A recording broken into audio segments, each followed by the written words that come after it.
Viewer listener discretion is advised. The majority of the content of this program is not factual and is highly advised that it not be used for teaching your children from said content, other than making an example out of the hosts of what they should not grow up to be. Remember this, it's the beer talking.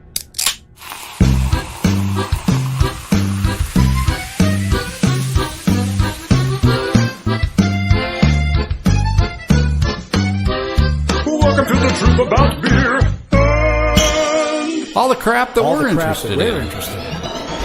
Searching for the truth. Exploring the unexplained. Investigating the paranormal. Subscribe now. Hit the alert button so you don't miss an episode. Ow! Welcome to the truth about beer. And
oh, you do such good work.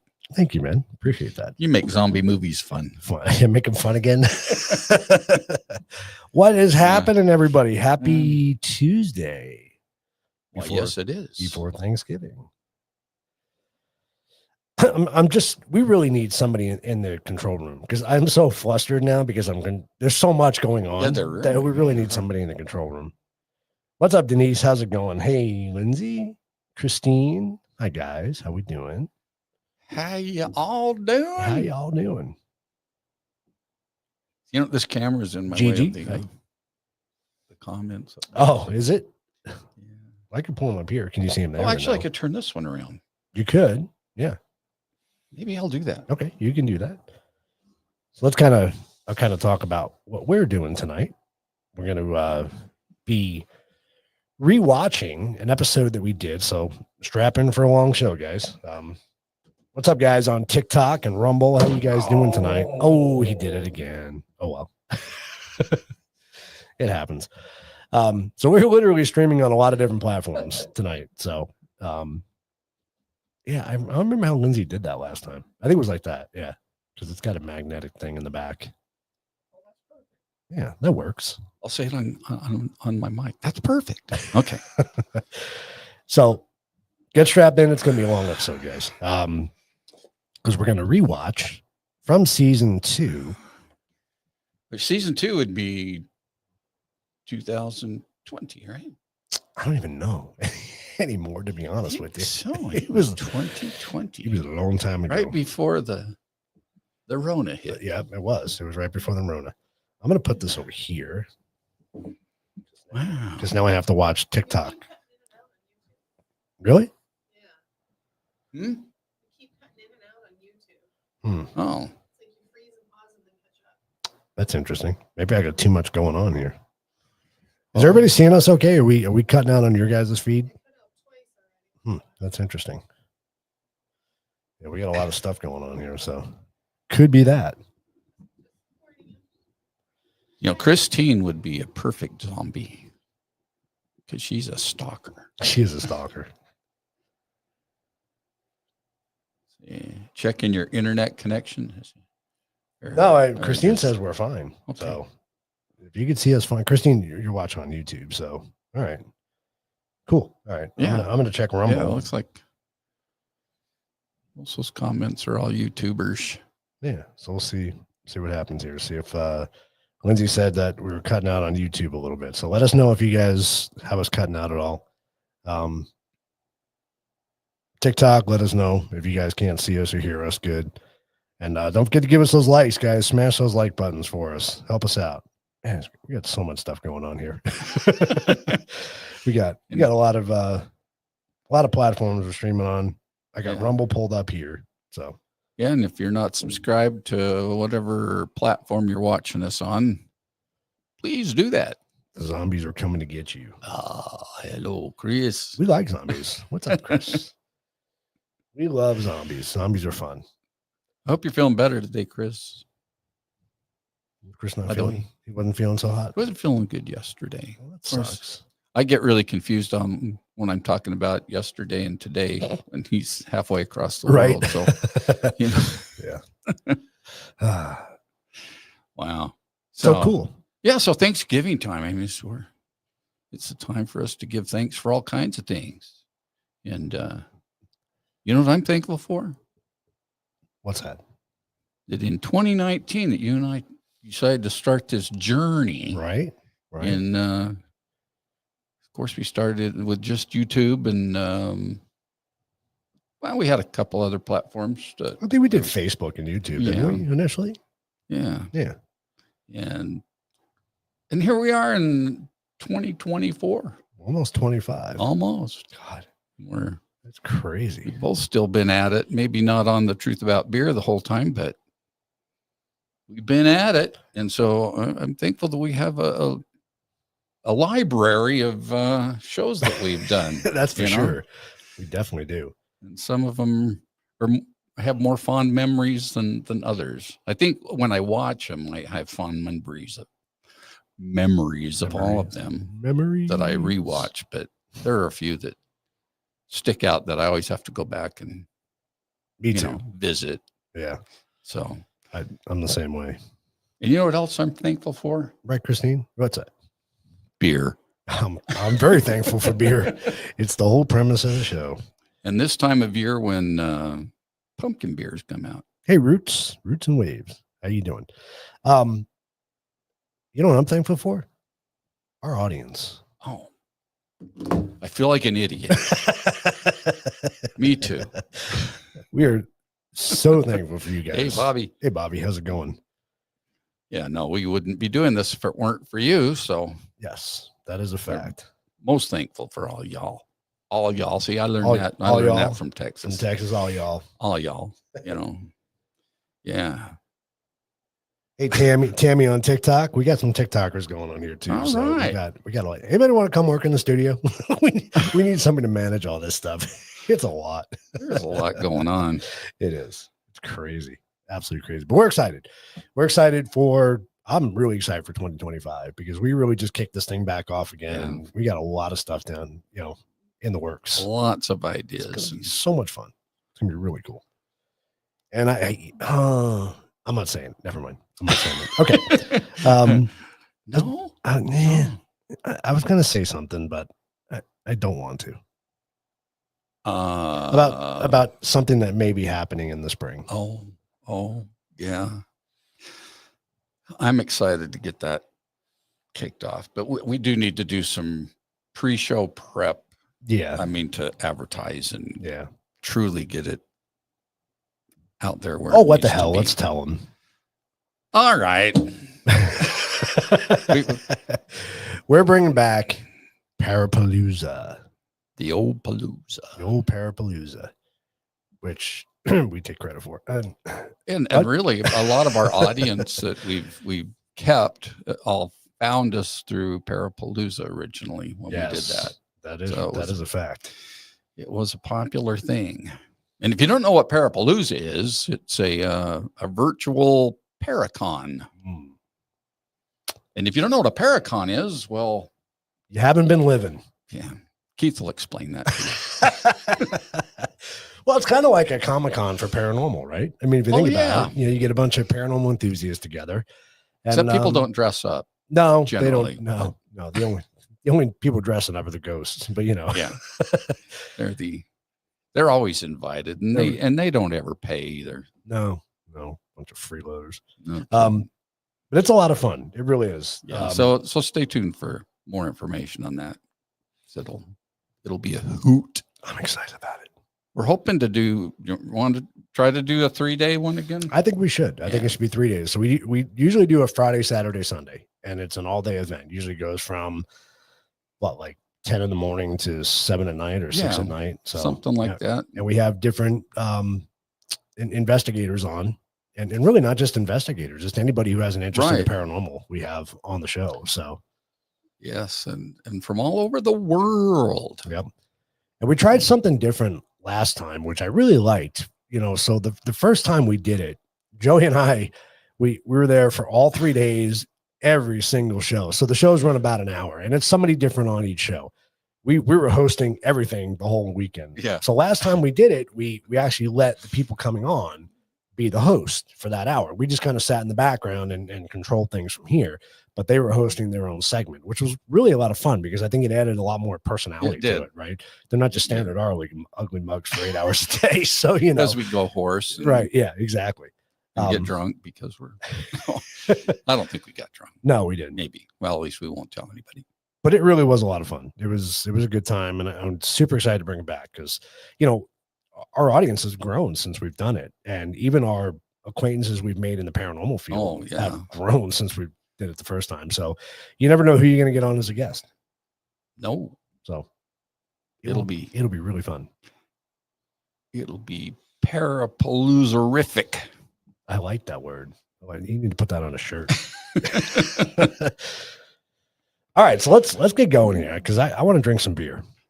Yeah.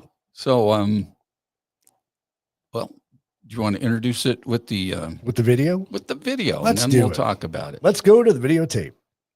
Roll it. Roll it. Where is it? Oh, there it is. Here's our beer.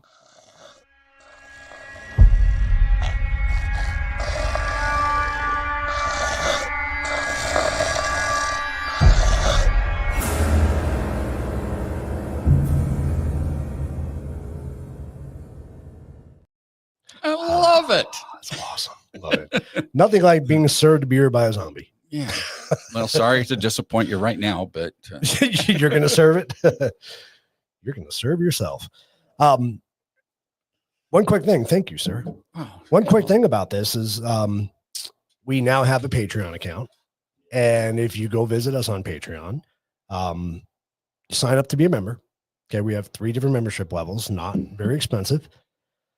But you get all kinds of cool stuff. Like anybody who jumped on last night to our free show actually got to watch me make that video. So, we just offer a lot of behind the scenes stuff for you guys that you wouldn't normally see on the show.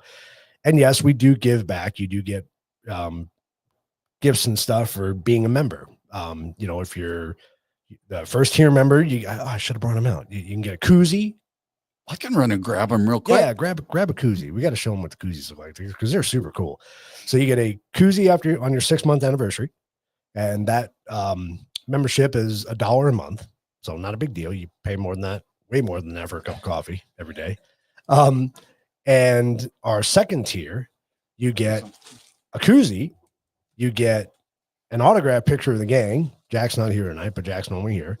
And then you also get an anniversary t-shirt. So after you're with us for a year, you get one of these cool t-shirts. Actually, you can get this one, or Joey's got some really cool ones that he's going to start making. But they got color to them, so it's kind of cool. You got blue. You got all different colors. Red.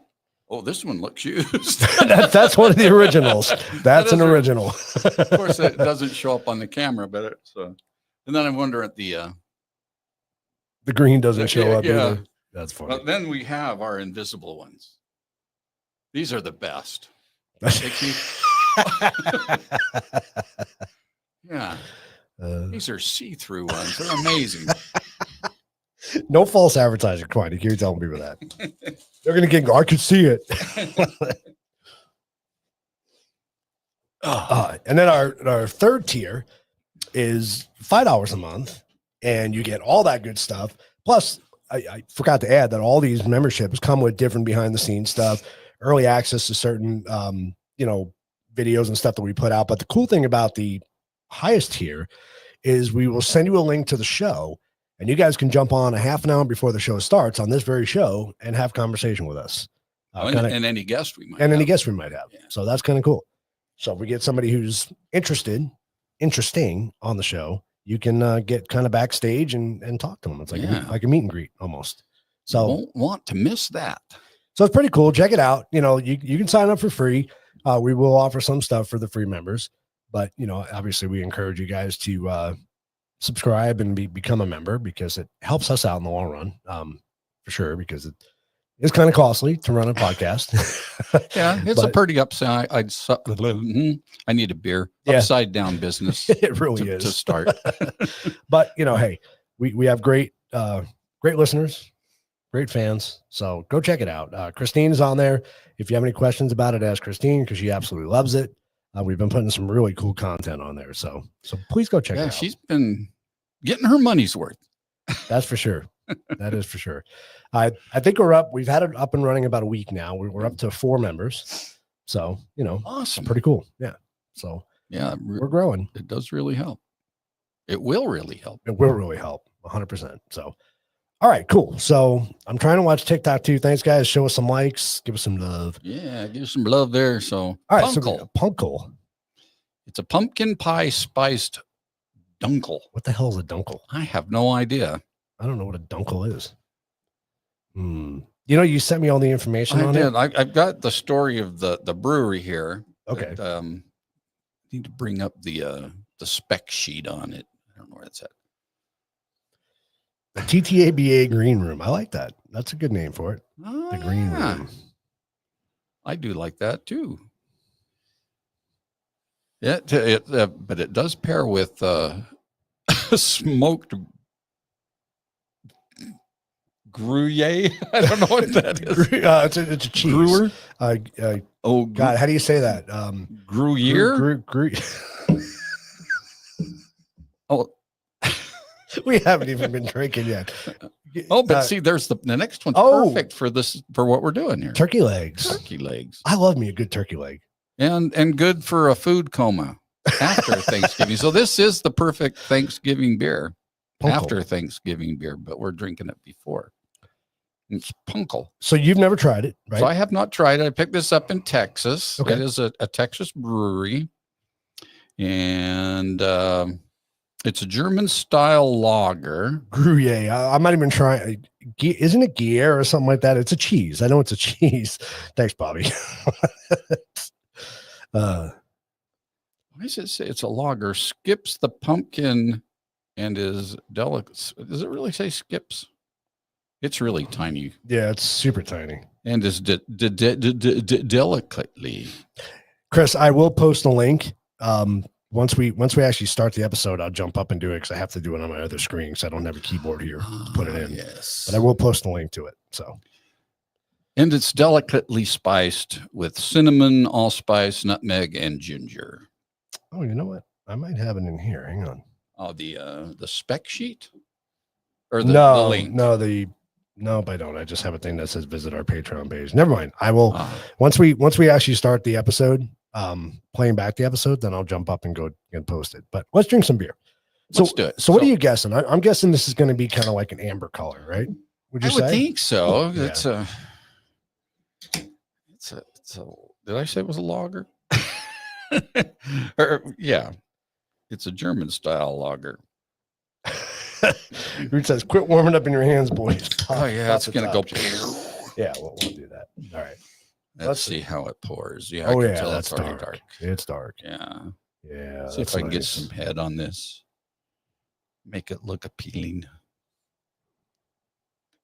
Oh, you did it better again. Oh, look at that. Wow. I got good head on that. Yeah, you did. That's nice. I got a tiny head.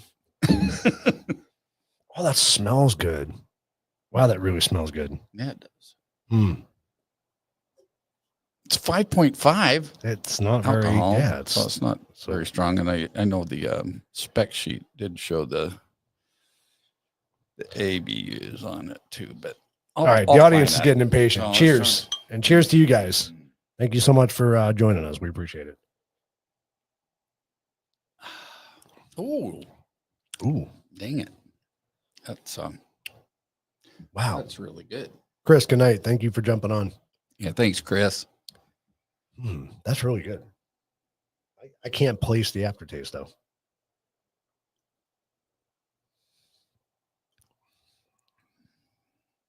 Definitely got some caramel in it, huh? Yeah. That's pretty yummy. Very tasty. For a dark pumpkin beer, I kind of like that. And it's Lakewood Brewery. They're in Garland, Texas. How's it going, Arthur? Thanks for jumping on, man. Hey, dude. Cheers to you. Cheers. All right. You want me to read this, or do you want to get to the other business? No, you can read it. Okay. Or paraphrase it. Yeah, I'll try to paraphrase it. It was written in the first person, so I'm not the person that I'm going to be talking about.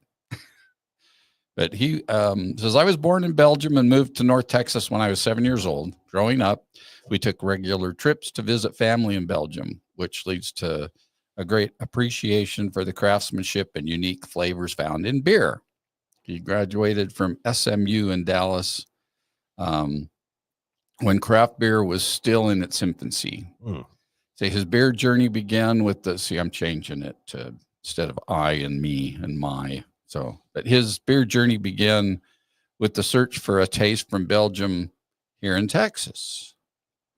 That search led him to discover American craft breweries that were pushing beer boundaries. During that time, he moved to East Dallas and found a part of the city that is full of creative people putting energy back into the community. From the classic Art Deco Lakewood Theater to over-the-top block parties. I fell in love with this invigorating, yes, neighborhood and the vibe that came with it. So there's where the Lakewood part came from. And he's a pretty young dude still. Oh yeah, he looks pretty young. Yeah. So he fell in love with brewing, and they opened up their brewery in Thanks, Bobby. We'll be here. Garland, isn't that what I said? But I'm not seeing that on here. But anyway, they have a regular brew pub there. Okay. So it's very similar to what our dear friends here do. But, Sandtown? Yeah, and Ellsworth. Yep. Yeah. So offering fine food and all kinds of wonderful craft beverages that are very pleasant to the taste. Well, cool. I like it. It's very good. It is. I mean, I really cut out a lot of that. But it's very good. Very tasty. Mm-hmm. All right. So should we get to the episode? Let's do it. How do you want to set that up? All right. So we're going to do kind of you guys remember like Mystery Theater 3000, wasn't it? Or Mystery Science Theater or something like that? Yeah. 3000.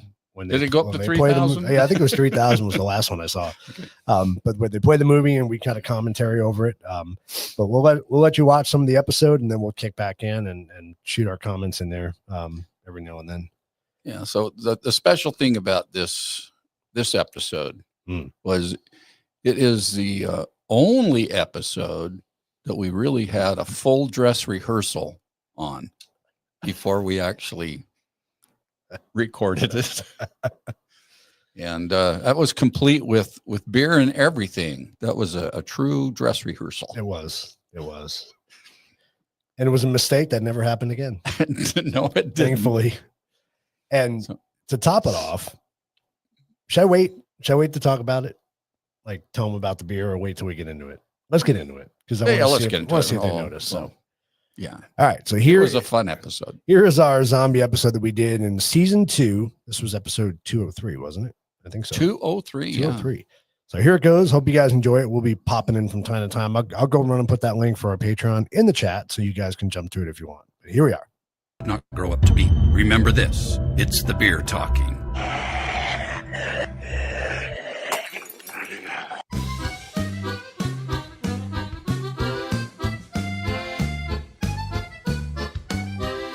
Welcome to the truth about beer.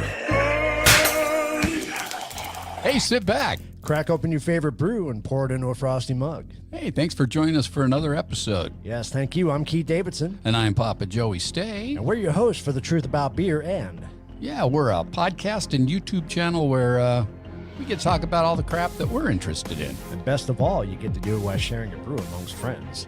Hey, and if you're a returning listener or YouTube watcher, thank you so much for coming back. Yes, thank you. But if you're a first timer, well, thanks again.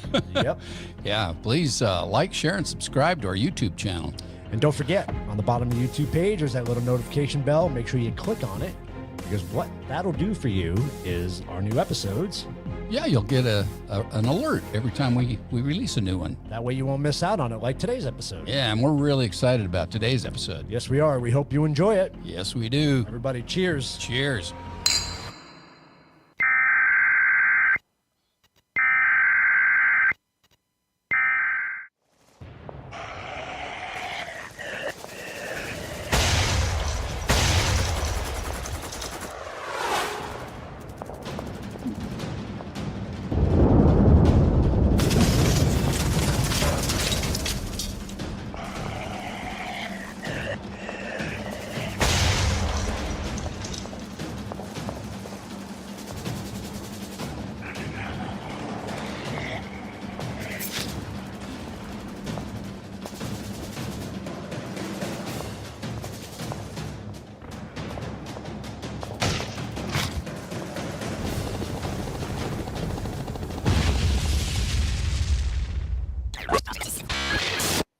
So here we are.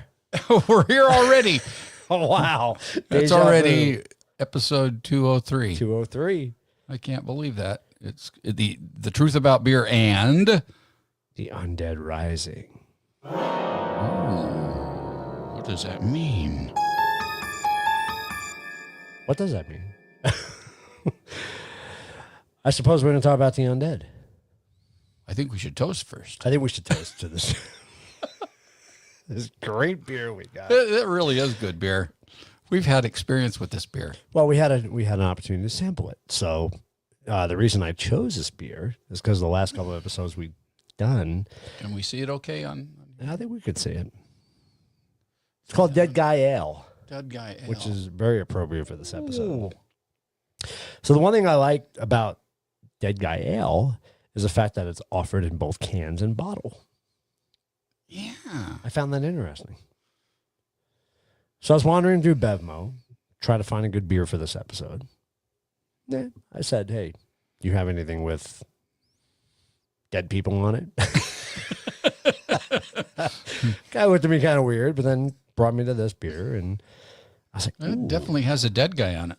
And they actually have the smaller bottles too, so you can get a 6-pack of cans or bottle. I just I got the big bottle, so we can sample it and see what the difference was. And you and I determined that there is a slight difference between the can and the bottle. And there really is. And that's something we learned in our episode we did last season at Santan Brewery. Santan. That they only do cans because they say it preserves the flavor better than a bottle does. And so we decided with this one, we're going to see if there is a difference. And And there was a difference. there really was a difference. It was subtle, but there was a Yeah. difference. I think number one was the bottle was more fizzier, had more carbonation. Yes. Yeah. So it lasted longer on my tongue as a fizzle than what the can does. But what did you think about the can versus the bottle as far as the flavor? I think that the bottle had more of an aftertaste than what the can did. More of a bitter aftertaste. Yeah, bitter aftertaste. Yeah. Yep. Yeah, that's what I noticed too. And I don't know if that's the byproduct of having the light go through the bottle versus the can. That bitters it a little bit Yeah. more. Yep. Yeah, it's so good. It's really caramely tasting. And is Rogue the brewer? The brewer, yeah. So it's Rogue Ales, and they're based out of Newport, Oregon. Oregon. So it's a deep honey in color, rich beauty, flavor, and a well-balanced finish, which in a can, I agree, it does have a well-balanced finish. It does. So what I found interesting about this and reading about it is it's in the style of a German Maibach. And I hope I say that correctly, Maibach. If I don't, then I'm from New York, so I have an excuse. Well, I know it's not your Bach, it's my Bach. It's Maibach. But one thing I found interesting on here is they say it uses free-range coastal water. My question is, what the hell does that mean? What is free-range coastal water? Do they go out in their cans to scoop up some ocean and that's it? Free range? Yeah, the water. I think most coastal waters are free range. I would think. Unless They you're- go where they want to go. Unless you're in a canal, but I wouldn't want to use that kind of water. No, so maybe that's it. So it's got, Jesus, I can't even read that. 6.8 Oh yeah. alcohol content. There was a high one. And it's got an IBU of 40. Really? Yeah. It's not that bitter. No. But that seems a high IBU compared to Yeah. what we've been doing, huh? Yeah. Well, I mean, it's more bitter in the bottle than it is in the can. Right. But Does that have something to do with the light that affects could the beer? be. I would think so. be. So you say they're from Oregon? They're from Oregon, Newport, Oregon. I like Oregon. Have you been to Oregon? I've been there several times. Well, it's My wife was born in Oregon, and that would explain why you've been to Oregon. yeah, and coastal wise, been to Seaside, which is a beautiful place. I love it there. I drank beer sitting on a guy's porch that had, his house is built, the backside of it's on pylons. Okay. And when the high tide comes in, he's got a high tide comes in and rolls in by his place. Really? Yeah. And it's kind of like when it's not high tide, it's like a bird refuge. It's really beautiful out there. I was going to be a So smart ass and say if it's not high tide, it's low tide, but I'm not going to go there. But yeah, I love Seaside. Yeah, you know what I liked about I've been to Oregon too. I've been to a town called Beaverton, and took a trip to the coast. So it wasn't too far from there, but you know, growing up in New York, you know, I grew up on Long Island. You're surrounded by water, you know, all around water, and Water, but water. it's the Atlantic. It's the Atlantic. Yeah, Atlantic versus Pacific. But the good thing is, you know, you go to the little I call them seaside towns. So you go, they have all the old buildings, and then it's right on the water. So you're actually walking down the dock as you're walking by the old buildings, and I think that's kind of neat. It's kind of neat to watch the fishing boats come in. They're offloading their fish, and it's just a really neat thing to see. I'd love to live on the ocean or by the ocean. By the ocean. I just really like it. There's a lot of shit that happens by the ocean, though. I know, but it's like where life began. It is. I like to be close to life, as opposed to being Death.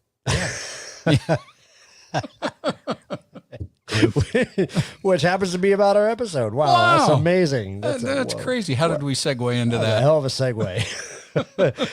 Cheers to life. That's what I gotta say. Cheers to life. Yes. So I would talk about the undead. All right, we'll pause it for a second. Yeah, because I just want to, if you're just joining us, this is we're replaying one of our favorite old episodes. And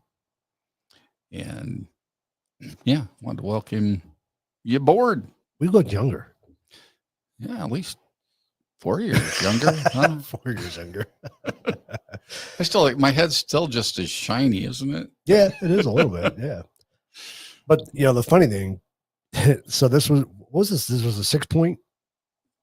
Yeah, we've had much that we had. stronger since then. But We did. But the funny thing is, hey, Jack. so we went We through the miss you. whole first dress rehearsal, which was supposed to be the actual recorded episode. We forgot to hit the record button, so we had to go back and do the show again. So we had already been through, I think we drank the bottles the first time around, didn't we? Yeah, I think And that's we why were, we switched to cans. yeah, we were just to the cans for that, So that's why we, that second segment so we were already attempt. pretty, feeling pretty good because I think we probably had 2 bottles each before we got to the cans. Yeah, we were really proud of ourselves after that first take. until, well, Do we realize we didn't record it? yeah, well, I didn't record it. Well, and the funny thing is, I don't It was remember. my mistake. I don't remember the first episode. Like the first time we did it, was it better than this? I don't know that it was. I think we thought that we did better the second time around, Yeah. but we still felt pretty good about the first one. We did. Yeah. Yeah. Yeah. But Or was it the beer talking? it was the beer talking. 100% the beer talking. Yeah. So, All right. So Chris did put a link to our Patreon account there. If you guys want to go check that out, we greatly appreciate it.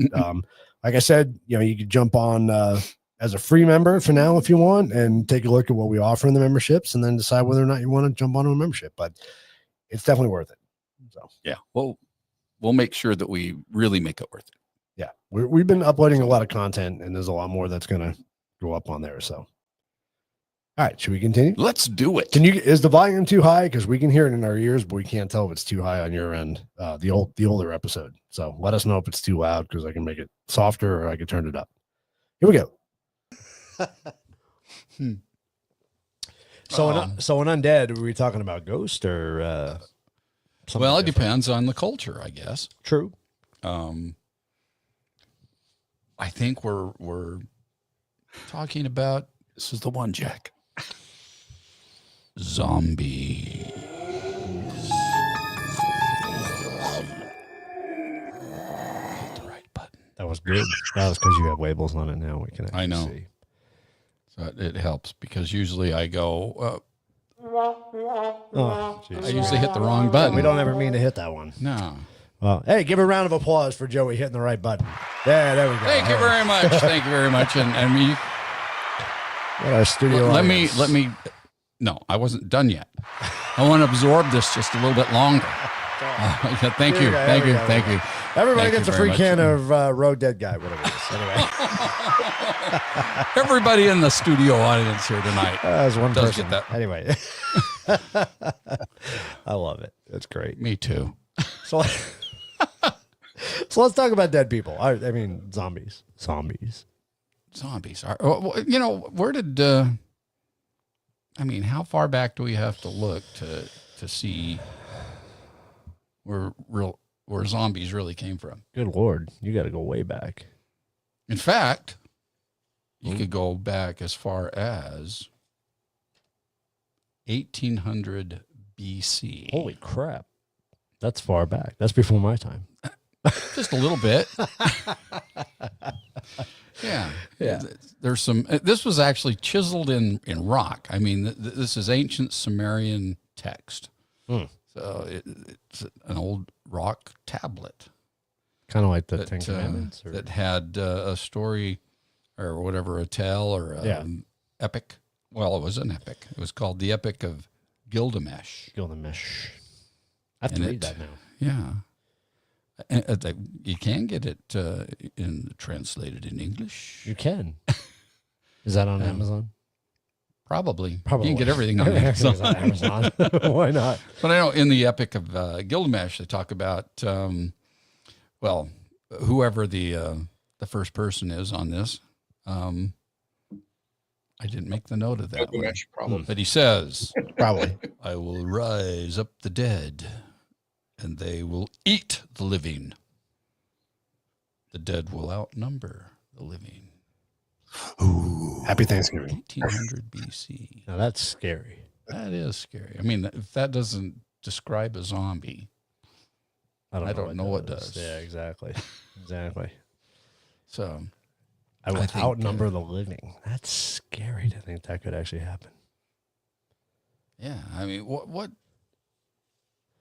is it that makes zombies so scary and so relevant in our culture and all that? It's just, I think, if you look at mankind in general, and I think even when we did the episode with my dad, we talked about this a little bit. We touched on it now that I think about it. We talked about the natural human fear of death. We fear yeah, death. we do. That's one of our biggest fears. In the end, what happens? Because we don't have the answers. So No, we fear don't. death. We don't know. So, but I think in death, we fear death, but even more scary than that would be The Dead Rising. Right. Right. Hmm. Yeah. I think it's supposed to happen. Well, I mean, there's a, in most religions, you have the resurrection or whatever, but which is the rising of the dead, but that's kind of like the good dead. Yeah, but not for nothing. But Jesus didn't come back and decide to eat people. No, he didn't. I think he was still eating fish. No, I don't know. He was like the anti-zombie. He was the anti for sure. He was the anti-zombie. He was the good version of the zombie. But yeah, we death is such a fear for everybody, but to think that something could come back from death is scary. I mean, that's like, we're scared of ghosts, Right. or most people are scared Most of ghosts. people are afraid of ghosts. Yeah. Yeah. But do you think that stemmed our culture to focus so much on the zombies? I mean, we tracked in our culture, we tracked, movies back to the early 1900s, but so what you think was based off of that tale, or do you think it stems from other cultures? Well, I mean, other cultures have, probably every culture out there has some Their version of the zombie, right? of the zombie. Right. Going back to old Arabia culture, they had the ghoul, and the ghoul was I pretty much believe the ghoul was only a woman, and this woman would have been a female that was kind of naughty in life. Ooh. So a lot of them are maybe old, to be politically correct. That's easy for me to say. Politically correct. That's We'll call them sex workers. That's the dead guy talking there. Prostitutes. I like that. We'll have to use that term. That's the dead That's guy. the dead guy talking, right? I like that. Quick. So yeah, the ghoul, they were females out in the desert that would appear to be damsels in distress or whatever, and cry out to some passerby in the Right. desert on their fine camel, and then that knight or whatever would hop off their camel and go to try to save the damsel, and then the damn damsel would eat his face or something like that. We live in the desert. So, ladies, I'm telling you right now, if you're stuck on the side of the road, better call 911 because I'm not stopping. You might be a ghoul. That'd be kind of freaky. Yeah. And remember ghoul. I'll remember. I think we'll bring that up again. I'll make a mental note of the ghoul. The ghoul. Okay. And then The ghoul sounds kind of cool. It's a cool ghoul. Yeah, sexy Sexy ghoul. I want to pause for a second because he just brought up something. So that happened a lot to Joey and I in the past. Yeah. We would always say we're either going to talk about something on a later episode or we're going to bring it up later in that episode. And we never do. We have a list. We always forget. We have a long list of stuff we keep saying, oh, we should do an episode on this. We should talk about this. And we never do. So, Yeah.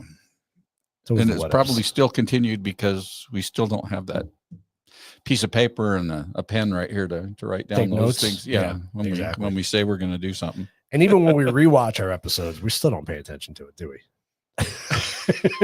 So, No. one of those things. And, so Jack's comment earlier, we need to bring that back to buttons. I would love to bring back the buttons, but we need somebody in the control room to work the buttons. That's the problem. Yeah, So, the buttons are out of reach. definitely out of reach. As soon as Rode comes out with something you can do on your iPad, that'll be a different That story. would be very cool if they But- did. They should. And I actually wrote to them and told them they should. So, not that I matter or, they're not going to take my opinion. Between the two of us, we've spent a lot of money. We spent some money with Rode. Yeah. 100%. All right. Back to the show. Death thing. Ooh. I don't think I'd be putting on Instagram, man, you're a sexy ghoul. that ain't gonna work too good. No, I meant to say girl. Oh, yeah. Ghoul. It just came out ghoul. So that guy talking again. Sorry, I meant to say girl. Say ghoul. And then, like in Nordic mythology, there was the Draugr. Ooh, that sounds ominous. Yeah, I think that's a really cool name. Why don't we hear more about Draugrs? Oh, yeah. Are they extinct? Or are they? Well, the Draugr was another undead Okay. that came back to take the living out. But the thing that was different about the Draugr is from today's normal zombie type of thing is the Draugr was aware of what they were.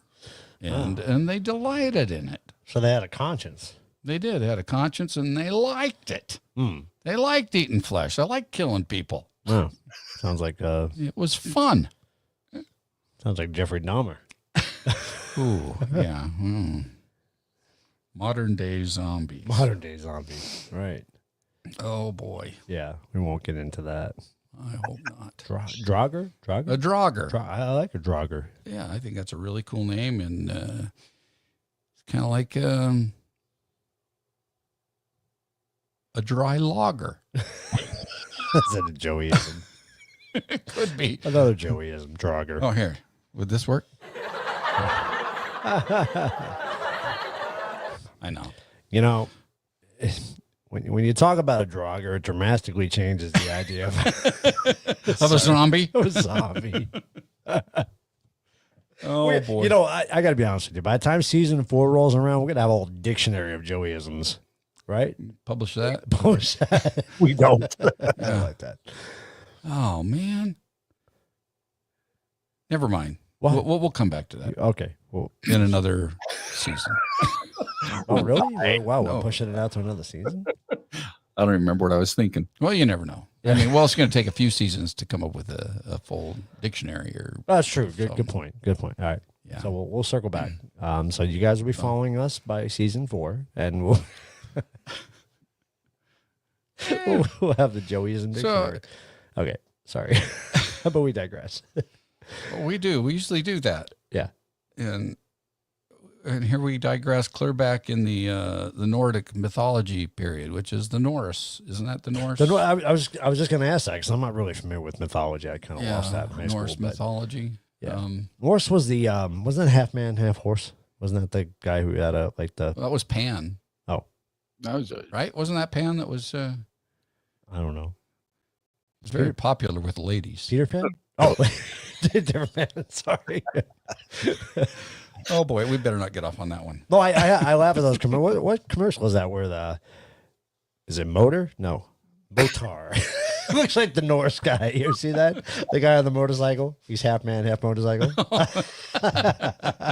Sorry, it just reminded me of the Norse. If that's what it is, half man, half horse. I don't know.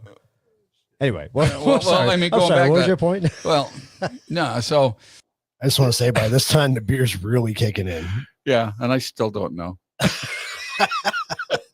And we do not have a dictionary of Joeyisms No, to date. So, and we're way past season 4. Good times. I mean, back in mythology,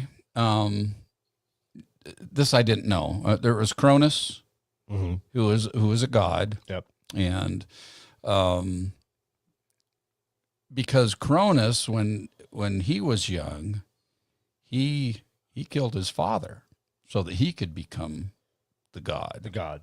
And so as he started having children, he would eat his children or his boys so that none of them could follow in his footsteps and overtake Really? him.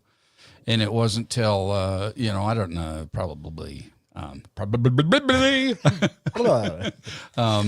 them old mythical gods, they all had more than one wife, I'm sure. I'm sure. They had multitudes. Mhm. But the mother of Zeus, she kept it secret that Zeus had been born. Ooh. And so That's where Zeus came from. Zeus Zeus is the took one- out Cronus to become the god. Zeus is the one with the lightning, right? Yeah. Okay. Everybody knows about Zeus. Apparently, I think so. Just, I Right. was guessing. It was, I mean, he was he was a very popular. he was the man. He was the He man. was it. But yeah. So I don't know if Zeus ate his children though or not. God, I Keep hope that not. from happening again. I hope not. Man. I don't think so because we wouldn't have the constellations we have right now. That's true. It was a He would have ate them all. Right, we'd ate them all. We'd have one star in the sky. That'd be it. Sorry, Where did we get off? we're talking about the Norse. We did talk about Norse. Yeah. Well, and so Mythology. let's move forward. Okay. 17th century. Okay. So the old country. Probably most of us are from, The old. our ancestors are from the Yeah. old country. We migrated. Yeah, 1700s, and that person or that entity was called the Revenant. Ooh. Wait. And so really the Revenant is really closely related to what we see as our present day zombie. Okay. So the Revenant would come back from the dead and devour as many living as they could to turn them into the undead. Wasn't there a movie called The Revenant? There was Leonardo DiCaprio. I didn't see him eat anybody though. No. And did he really die? I don't know. He dug himself Well, out of a grave. He did die eventually. Yeah. But before he Right. became the Revenant or that character that was a vengeful character, right? I'd have to go back because I don't remember that part of the movie, but it was a while ago since I saw Oh, it. okay. So I didn't actually see the movie. This was all from the trailer. oh, wow, you got that from a trailer? That's a Yeah, I damn got that good from the trailer. Yeah, so I saw that he must have pissed off a few people, and they decided to do away with him, and they buried him, and he kind of came back to life. And And he got his ass kicked by a bear. yeah, That's kind of sad. I wouldn't want to mess with a bear. No, I wouldn't, especially, well, you have to watch the movie. I'm not going to spoil it for anybody who hasn't watched the movie, but the bear came So- out ahead. So I don't think he was a real zombie in Right. it, but it was the premise of him coming back Coming from back the to dead. life. Gotcha. Coming back to life and Yeah. taking out his revenge on those that did him ill. Well, you know what, we talked about in one of our episodes, our paranormal episodes, that what you are in death, you are in life, or what you are in life, you are in death. Same Yeah. thing. So, yeah, if somebody pisses you off in life, you're probably going to come back pissed off too, I would imagine. Well, yeah, So, yeah, that's true. could happen. So, I think the culture I missed talking about was the Chinese. They actually had the name of their, just because it's in the fold of my paper. I missed it because it's right here. It's right here in the fold. And make note, everybody take notes. We actually have notes this time around, so we're prepared. There. It's Come no up, Brad. longer in the fold of the paper. Not in the crease. That's the reason I missed it. But that was the Chinese. It was the Zhongxi. Zhongxi. God bless you. Which they called that, and this is the reason I said earlier, when you asked if it was a ghost, and I said depending on which What culture it was, because in the Chinese culture, Zhongxi is a hungry and angry ghost that returns to devour the living.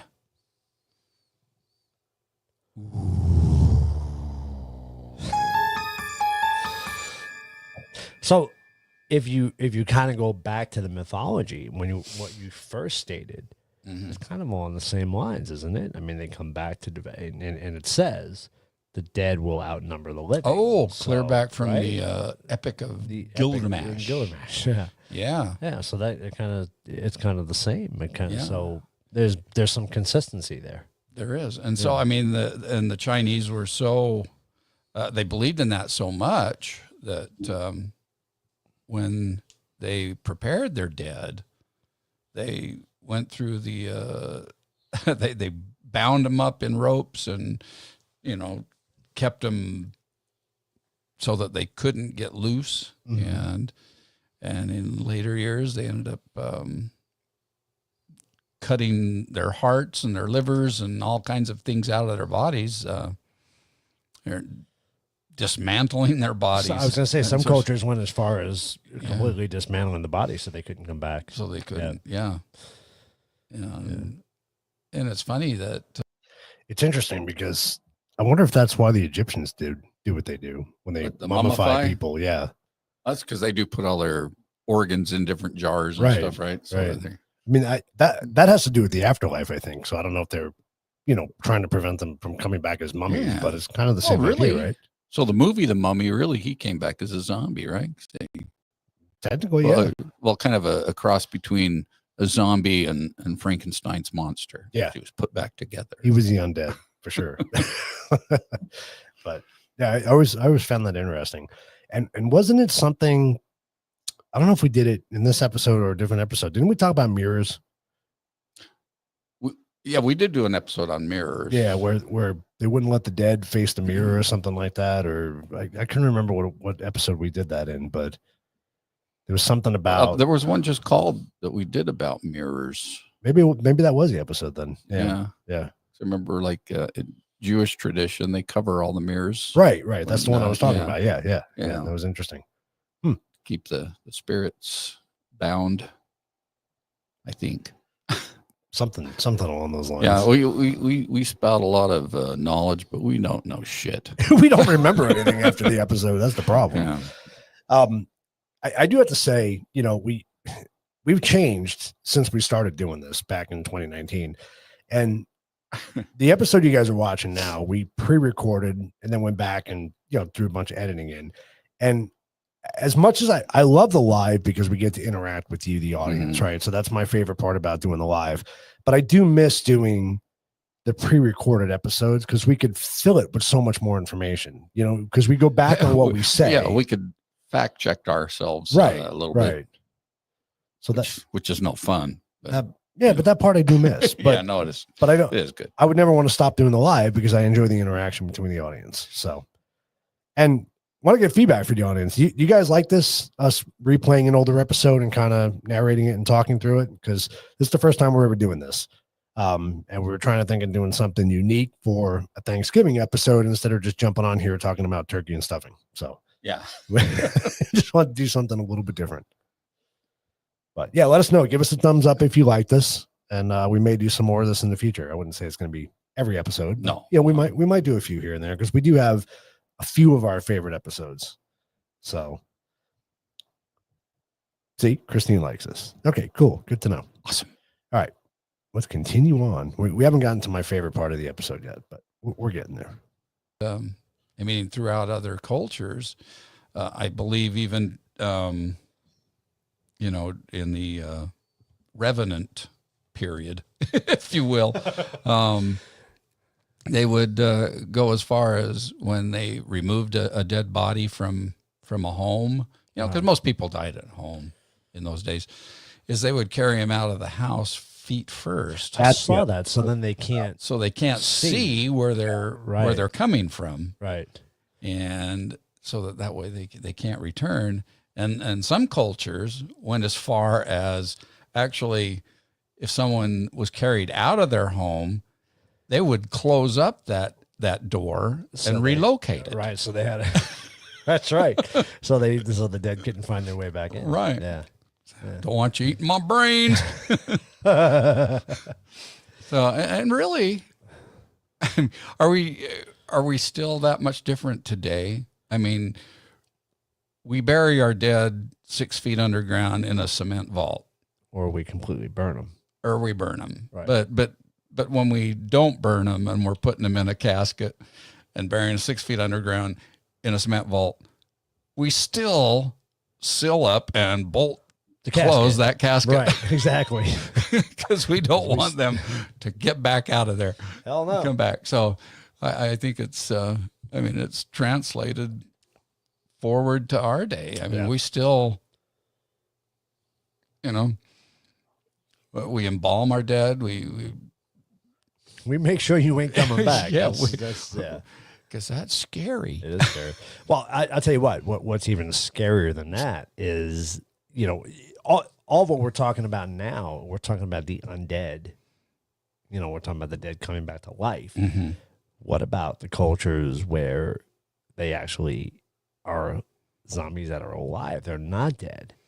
What about Haitian? We talked about the Haitian culture that through voodoo spells, they can make zombies. They can make somebody into a zombie. Isn't that even scarier? Yeah, well, that is. And I kind of touched on vaguely kind of that in our Halloween episode. When I said what scares me more are things that are real, like crazy people. We talked about movies. We talked about movies, right, but like I said, the monster movies didn't scare me so much as the psycho kind of movies, right? Where something's real that could come back or could hunt me down and kill me. Right. But yeah. So your Haitian zombie is a real thing. A mindless person that's. I think in that same documentary or somewhere I was reading that they would actually make zombies to work in the plantations. Did I read that? Yeah, that's right. Yeah, that right. Yeah, that they would actually basically make slaves, I guess. Slaves, yeah. Make them into zombies, put them in a zombie state. Take them out of any way, or take them away from being able to make any decisions on their own, and be in total control of the plantation dude. Yep. yeah, got to control. You know what else will make a zombie? Drugs. So stay the hell off of drugs. So there was a story probably 6 or 7 years ago that I read, and it freaked me the hell out because I was watching The Walking Dead at the time. So you can imagine it kind of made it a little bit surreal for me. But some guy in Florida, and I would love to find the article again, but was doing bath salts. And apparently he went batshit crazy and ate some guy's face off out in public. That was some good salt. If that's not enough to make you go, holy shit, we're in the apocalypse. Well, yeah. Wasn't there an episode of The Walking Dead where Merle was talking about the blue meth? Blue meth. It's all started by Walter White, right? Yeah. He started the zombie apocalypse. We never did prove that, by the way. No. That's great. That's awesome. Yeah, stay off the drugs. Stay off the drugs. It's not good for you. It makes you eat people's faces off. But beer is really good for you, though. Beer's good. Keep drinking beer. Yeah. Stay off the drugs, drink beer. That's our.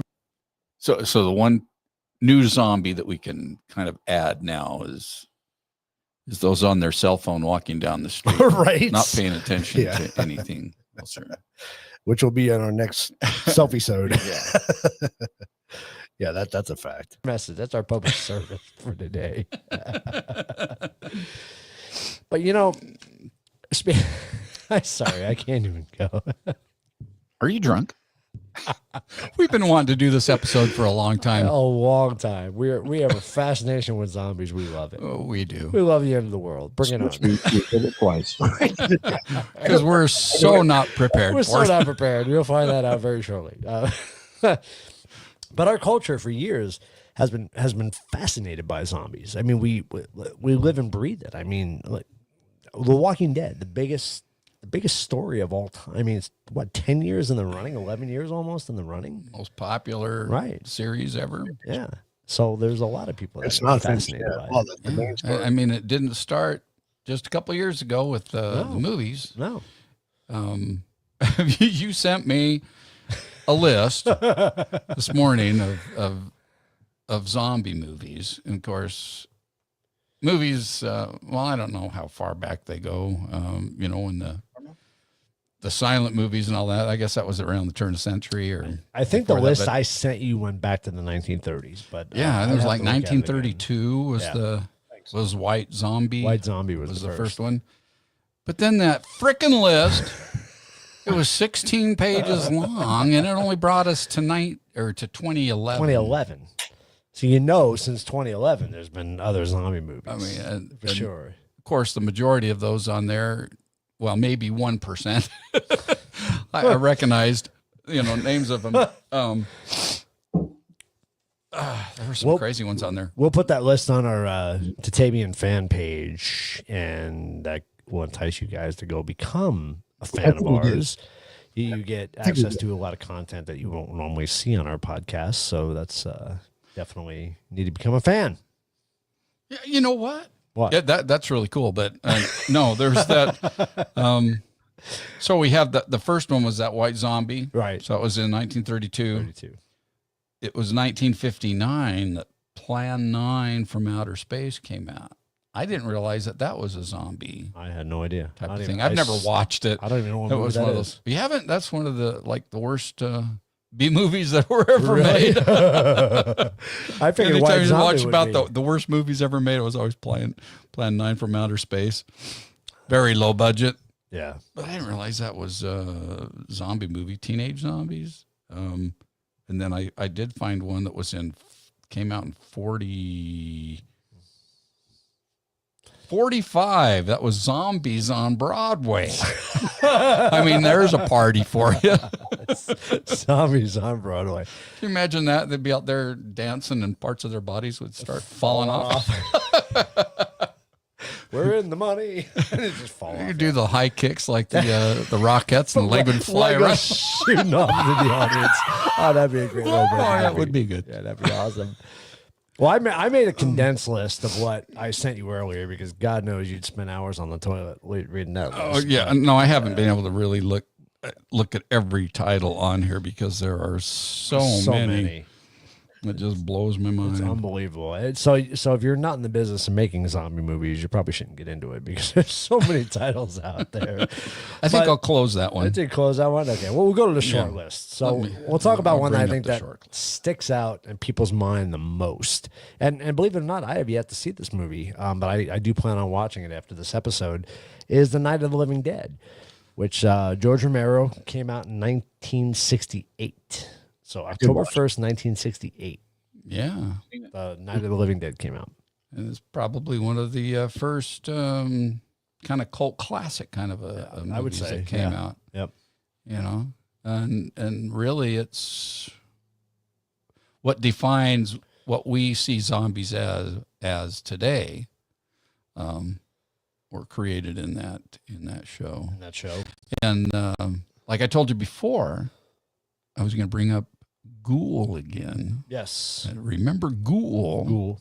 Ghoul. Because George Romero chose the Ghoul as the name of his zombies. How fascinating. Isn't that? Wow. I'll drink to that. I'll drink to that too. I like that. I'll drink to that. So if we go back, Really good. that is really good. That's Dead Guy Ale by Rogue. So definitely have to try it. It's very good. It could be French. It could be oh you. I just realized those were some big ass bottles, too. It wasn't. Oh, yeah. Remember, they were the They big, were the tall big ones. bottles. The growlers almost. The main Yeah, growler I size. forgot about that. Yeah. Yep, we were drunk. Yeah. It's amazing we were still reading. I don't know. Oh, where did that go? That was at a left field. Such is our podcast. I love it. It's great. Anything can happen here. Yeah, you never know. You drink beer, anything can happen. So we got I love this title. I've got to find this movie just because of the title. So 1972, Children Shouldn't Play with Dead Things. That's just a great title. That's something you'd find today, right? Yeah. So is that like do you think the zombies are like dogs and cats, or what are they? I mean, it's, Come here, what's Fluffy. what are children going to play with? Right. I don't know. Apparently back in the day we played with dead things. I don't know. Ooh, Maybe so. Then we have 1978, Dawn of the Dead. that I've heard of. I've heard of that. I've also I heard the comedic version of that, Shaun of the Dead, I have heard it. I haven't seen it. which came out in 2004, which is a very funny movie. Pretty grotesque, but it was pretty funny. It was a good movie. The I don't remember what the actor's name is, but he played Scotty in the remakes of Star Trek. The guy who played the Scottish guy, yeah. He was great in Shaun of the Dead. He was Yeah. funny. Oh, it was a good movie. Go watch it. It's a good Saturday night. Drink some rogue beer, and yeah, you'll like the show. 1979, Zombie and Zombie 2 came out, which I'm guessing, it didn't have a date on Zombie 2, but I'm guessing maybe 1980 because that was kind of the break there. Then 1981, The Evil Dead. And I guess the follow-up to Night of the Living Dead was Return of the Living Dead in 1985. In 1993, we had the movie Brain Dead and Dead Alive. I'm not sure why it was slash like that, but then we noticed something interesting. So in 2002, we come out with a very successful series called The Resident Evil. That's my favorite. That's where I got into zombies and stuff. Yeah. Yeah. I've watched all of them. In fact, I own them all on DVD. Do you really? Yeah. I need to the whole binge watch them series again. I really enjoyed it. And I think it might be because of the actress. Mila Jovovich? Yeah. She's naked in one of them. Or a couple of them. Most of her movies, she plays and she's naked. But she wears it well. She does. Oh, wow. I'm sorry, it is a family show. Mila, if you listen to our podcast, we apologize, but you do look fantastic. So yeah, no apology necessary. But it was a great movie. It really was. All the movies were great. They were really good, and the special effects are really good in it. I really enjoyed the series. I also really enjoy playing the video games. Oh, the video games are awesome. A lot of fun. Of course, I haven't played yours, but I have the Resident Evil, the first version, on the Wii. The Wii. I think it was 4. Okay. Wasn't it? Maybe. It's been a while since I played it, but I was obsessed with it for quite a while. I'll tell you what, I'm a big fantasy nut anyway, as we all saw with the Star Wars episode we did. I'm kind of crazy when it comes to that. I have a great imagination, but I love the PlayStation VR. And I'm sad that they don't have a lot more games out for the VR that are worthwhile. You know what I mean? A zombie one would be good. They still don't, by the way. Really? I mean, they have a lot of games, but a lot of them are just so freaking cheesy. Yeah. But they do have a couple Walking Dead ones I haven't tried. See, I haven't tried any of the really fun stuff. The only thing I've done with a VR is a roller coaster. That's fun too, though. That is fun. Yeah. Especially if somebody's behind you rocking the chair. Yeah. But yeah, I would love to do a zombie one. That would be. They have a couple of them. Yeah. So I bought another Resident Evil one and I played it, and I was downstairs in the living room playing it, and Seymour, our cat, right? I'm in the middle of playing this thing and I'm in a pretty intense scene. He comes and rubs up against my leg. Scared the shit out of me. I thought it was gonna fall. I was waiting for something to go through the TV, but it is a lot of fun. It's pretty cool. I do need to try it. Yeah, you should. It's fun. It's exciting. I'm telling you, that Resident Evil Biohazard is fun. It's cool. It puts you right in the middle of it. And there's nothing like being right in the middle of it. I mean, the first game I played on the VR was Paranormal Activity. And that was pretty wild. It was fun. But to be immersed actually in the game and be part of that 3D environment is just really cool. It gives a whole new meaning to playing video games. Yeah. It's cool. It does. Yeah, I might get more into video games. I'm not a really. My hand-eye coordination isn't quite up to snuff.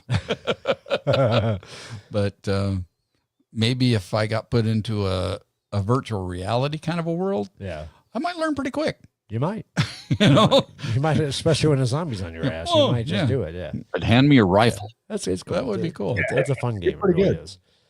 So then, like I said, we got Shaun of the Dead came out in 2004.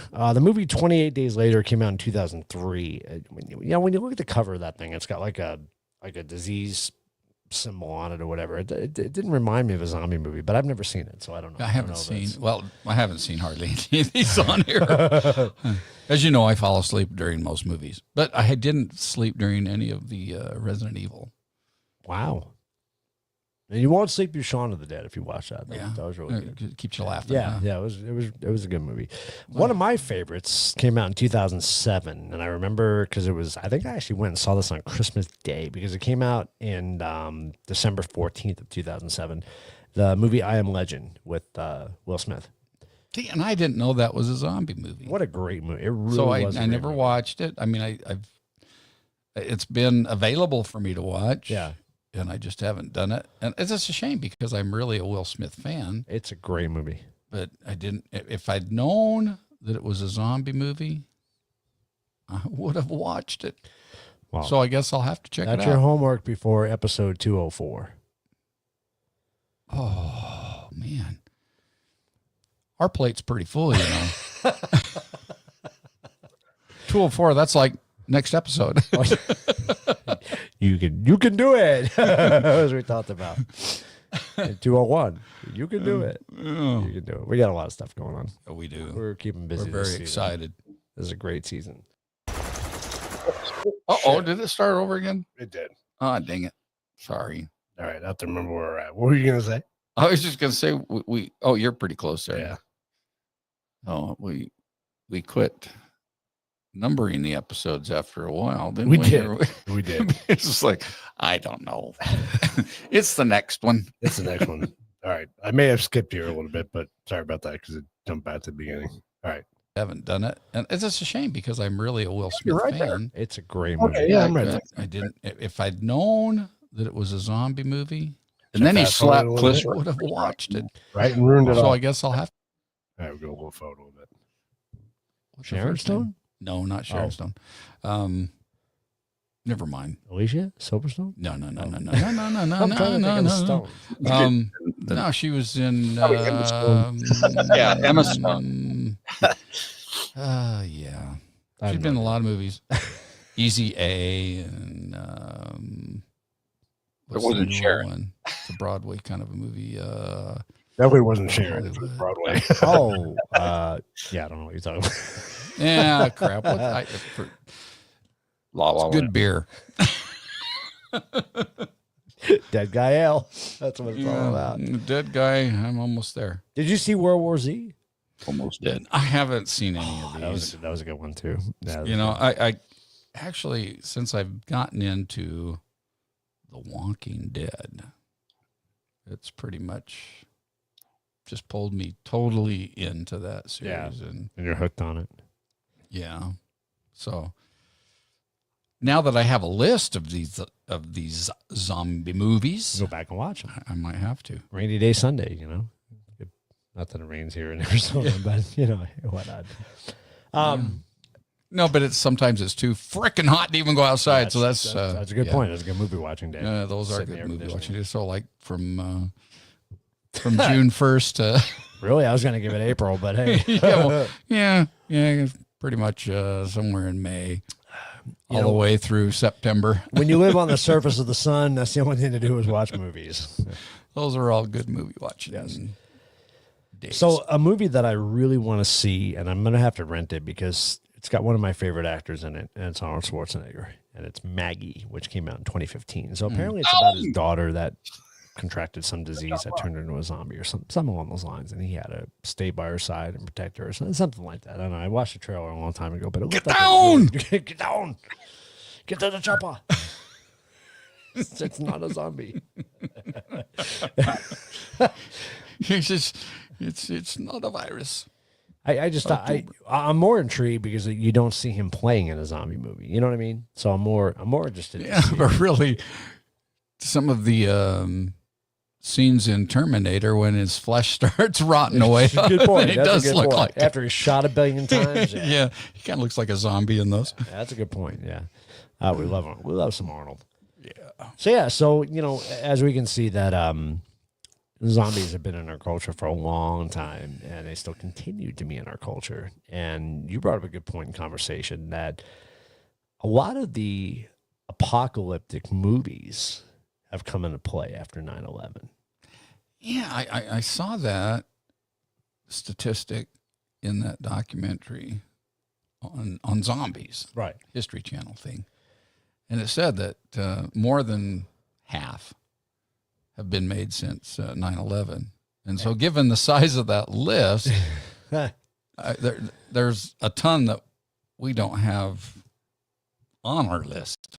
But why is that though? Why? I mean, did it take 9/11 for us to realize, holy shit, we're vulnerable and something could happen? Or did it really bring, because I remember, okay, back after 9/11 happened, I remember all the threats from the terrorists and everything. And I remember my dad calling me up one day saying, oh, you got to go out and buy gas masks. You got to buy duct tape and plastic off all your vents and all that stuff because we're afraid of the bio warfare and all that stuff. Anthrax. So I guess it became a reality for us after 9/11 to say, holy shit, we are the United States, but we are vulnerable. It could happen. So do you think that's the reason? Do you think it's... It could be. Yeah. I had a thought, and it was fleeting. But, yeah. Well, I think our fear, it's coming back now. Okay. One of the biggest fears of zombies, and you feel it when you're watching The Walking Dead. When one or two zombies or walkers, whatever, show up in screen, it's like, oh, no big deal. Right. You kill them. But as soon as a herd shows up, you're overpowered. Yeah. I mean, that my heart gets racing, and, that's what really scares me. And I think that could really go back to, even like Hitler's regime. The Nazis were just totally relentless, and they were a herd. Yep. The horde. Yeah. That seized upon people, and I think that's kind of what scares us. So 9/11 happens, and we hear Saddam Hussein, has this million soldier, weapons of mass destruction. Yeah, and all that stuff. and he's got all these soldiers and all that. We kind of envision being overtaken, because sure, our weapons, that we have, guns or whatever, we can take out a few, but once we get overpowered by them, what good are the weapons at that point? So that's where the real fear comes in, you're saying. Yeah. But it wasn't just, I mean, if you look since 9/11, it wasn't just zombies. Like you and I were talking a couple of days ago about, the series they had on TV, the Doomsday Preppers. So, they talk about, great series, by the way. If you get a chance, go see it. Go see Doomsday Preppers. It really is. It's a wealth of knowledge. Even if nothing ever happened, you still learn some really cool shit from it. But honestly, if you think about it, there's so many things that can be considered apocalyptic. And I mean, not just zombies. Oh, yeah. So I think that show was catered towards that. Whether it was what they call them, EMP strikes or whatever it is, whatever trying to prepare us for it. But I think ever since 9/11, we realized how vulnerable we really are. We have the best military, but that doesn't mean, look at we talk about open borders. We talk about how people can just come into our country. Who's to say somebody can't bring in something, a dirty bomb or something like that up to our borders and let it off in a major city? It could happen. Wow. Did that happen? You think about how much worse 9/11 would have been had they taken and flown those planes into our nuclear power plants. Absolutely. I mean, that would have been disastrous. That would have. Yeah. I mean, we'd probably be looking at, millions of deaths. Yep. At that point. So, but is that something that could still happen? Well, look at us right here. We have a nuclear power plant 90 miles from us. Yeah. Not very far. It's not really. We're in a good spot. Talk about being prepared. I'm not prepared at all. We're not prepared. I mean, but we are, location-wise, we are. We're not in a city. We're not, where if something did go down, if you woke up tomorrow morning and the emergency broadcast system was going off, you can get out of Dodge pretty quick from where we're located. Yeah. So, but if you have to leave and you're not really prepared, but you still grab everything that you think you're. I just want to say, mind you, this was how many years ago we talked about this? Yeah, this was, well, it was 4. 4 years ago. Yeah, where we live now, not so easy to get out anymore. No. It's built up a lot. So Yeah. we don't live in the city, but it's still not that easy to get out of Dodge. So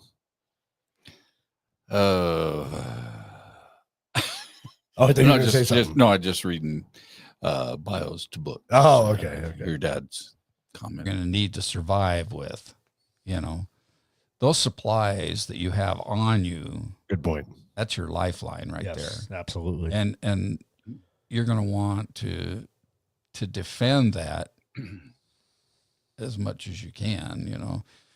So how prepared are we to defend ourselves, you know, to to protect what assets we have? True. You know, I'm not prepared at all. But what is an asset? I mean, we know, Little more. we talk about what is necessary to survive. Me too. Water. You know, leave your damn blow dryer at home. It doesn't matter. You know what I mean? But water, food are the two essential things. And some kind of a So shelter protection of some sort. yeah, yeah. But we're fortunate here in Arizona because we're in a valley surrounded by mountains. So we can get up to a higher elevation, which in a nuclear blast would be very helpful. A zombie apocalypse would be very helpful to get out of Dodge. But, you know, we live in the desert, so we can get into a cooler climate where it's 20, 30 degrees cooler, where we can manage to survive and we don't need air conditioning, so to speak. You know, you go up to Pace and you go to Flagstaff, you go to Prescott, you know, you've got all those areas where it's, you know, 20, 30 degrees cooler than it is here in the valley. So we have places to go. There's a lot of, as far as I'm concerned, uncharted territory here in Arizona. So, you know, as far as getting away, now the question is, do you have the means to defend yourself? That is a question because, like you always say, somebody's going to want what you have. Right. Eventually. You got to be able to defend it or Right. to protect it somehow. Right. And how expensive is it to prepare yourself for something like that, to defend yourself? You know, I mean, what are the essentials? Are we talking zombies or are we talking about people? Both. but for reality, we're talking about people. We're talking about people, right? Yeah. Eventually, if you have stocks of water and food, What? somebody's going to want what you have eventually. It's going to run out. People are going to panic. They're going to know, you can't survive without water. Right. You have to have water. And if they take it from you, then you're screwed. Then you don't have it. Yeah. So you got to be able to defend yourself. So morality Somehow. goes out the window. In an It really apocalypse. does have to. It has to. Yeah. Yeah. You got to survive. Mm-hmm. So, since we're talking about zombies and we're talking about people, how do you kill a zombie? Well, George Romero's Night of the Living Dead, and kind of forward from that is you got to take their brain out. You got to do something with their head. You You got to stop the engine from running. yeah, Yeah. It's a good point. yeah. So, I consider myself pretty good with anatomy because I've studied it, but kind of hard to get through a skull. Yeah. So, what would be your preferred weapon wow. for My preferred weapon would be a gun. I don't have to get close. right? I can penetrate a skull. But Well, what happens when you run out of bullets? I was going to say, in reality, you're not always going to be in a situation where you can use a gun. Yeah. You know, we've all watched The Walking Dead. What happens when you turn around a corner and there's a zombie right there? Or there's a person right there ready to take your water? What do? Water. Yeah. And I mean, even if you have more ammo, your gun only holds so much. Right. You have to take time to reload. Right. And that's precious time. That is precious time. So you need something at your disposal right there. You need something that is, preferably that would be a multi-use tool because you're going to carry, if you're bugging out, if you're going somewhere, you're going to carry the least amount of stuff as possible. right. So you want something that you can, use multiple times. So So I would think, Lucille's pretty sweet. I love Lucille. Lucy. But you would have to take the time to prepare a Lucy. Yeah. Yeah. To find some barbed wire and a baseball bat. Yeah. So that would take some preparation. But I know something you can get pretty cheap yeah, and pretty quick. it's like a baseball bat. Oh, kind of like a baseball bat. You can swing like a baseball bat. It's kind of light and very inexpensive. And you can find it probably at any local hardware store. That would be the machete. Wait. The suspense is I don't know. killing me. I don't know what to use. It's like, Well, but it is magic. Though. that's what. There you go. I like, Okay. I like that. It just doesn't sound scary. So the good thing. It should be like these two Well- combined. I like that.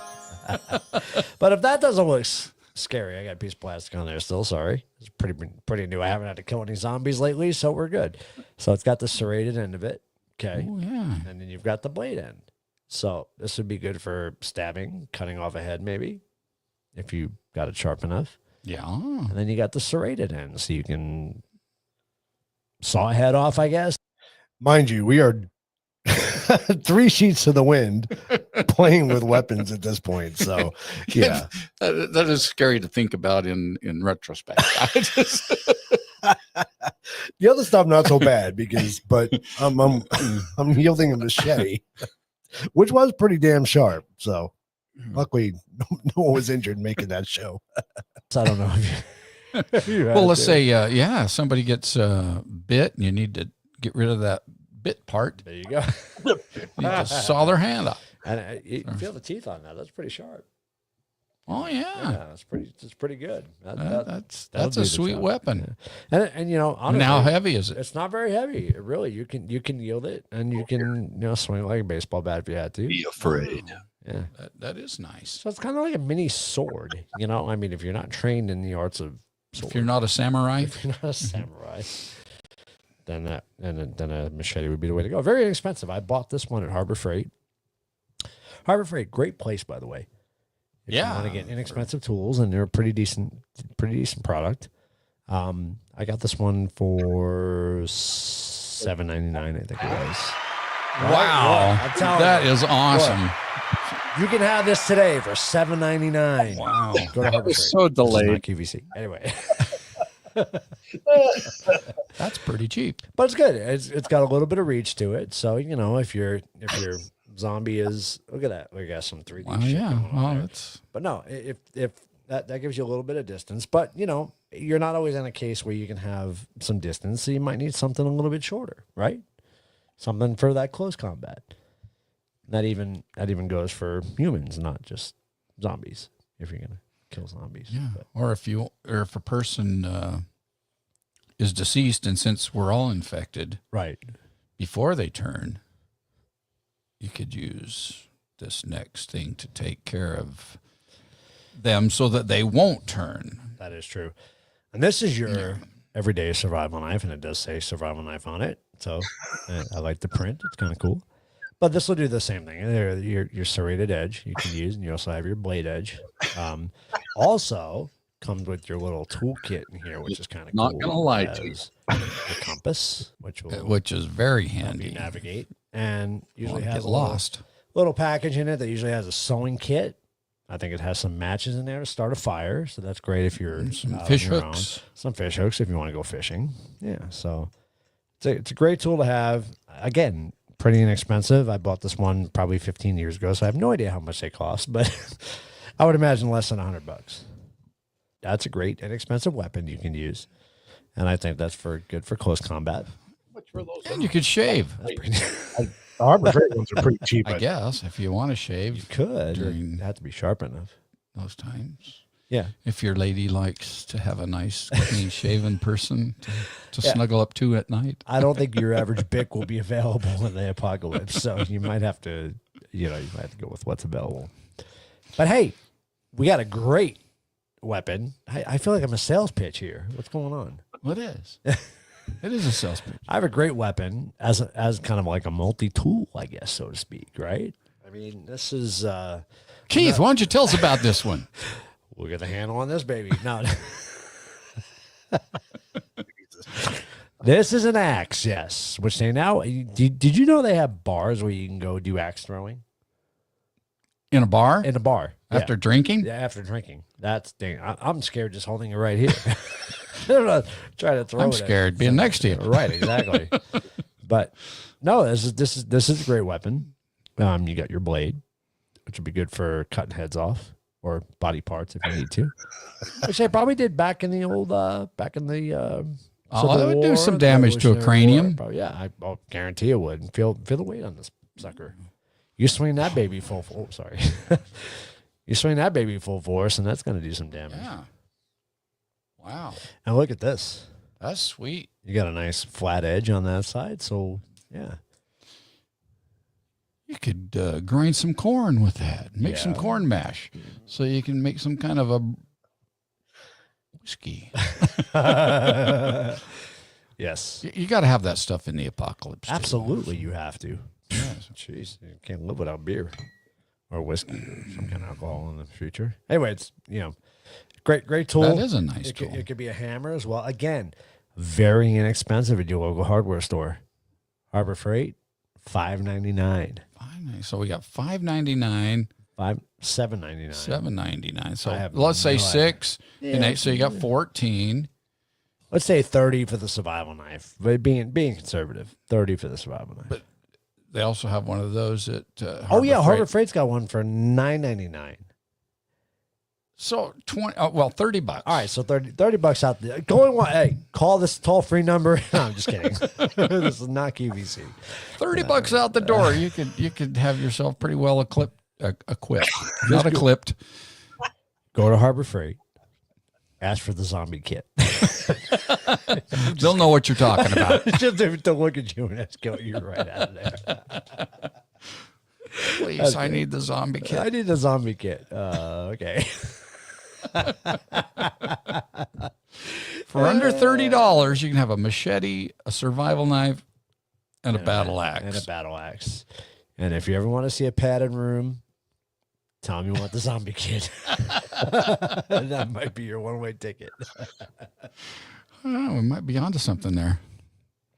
But I still go back to my original. I say not only for the zombie apocalypse, but for just general defense. I don't want to get that close to a zombie. No. I don't want to be where I No, gotta if you stab can them in the avoid head. getting close, then you've Yeah. got the advantage. Of course you do. Yeah, for sure. If I'm going to defend my compound, it's not going to be with a battle axe. Yeah, Or that's these are the last resort tools. Right. This is the shit you're going to carry on your belt just in case, Yeah. you know. Yeah. Well, that's for the sneak up behind zombie. Yeah. I wish we had a zombie here to practice on, but we don't. So Something tells me you can create one.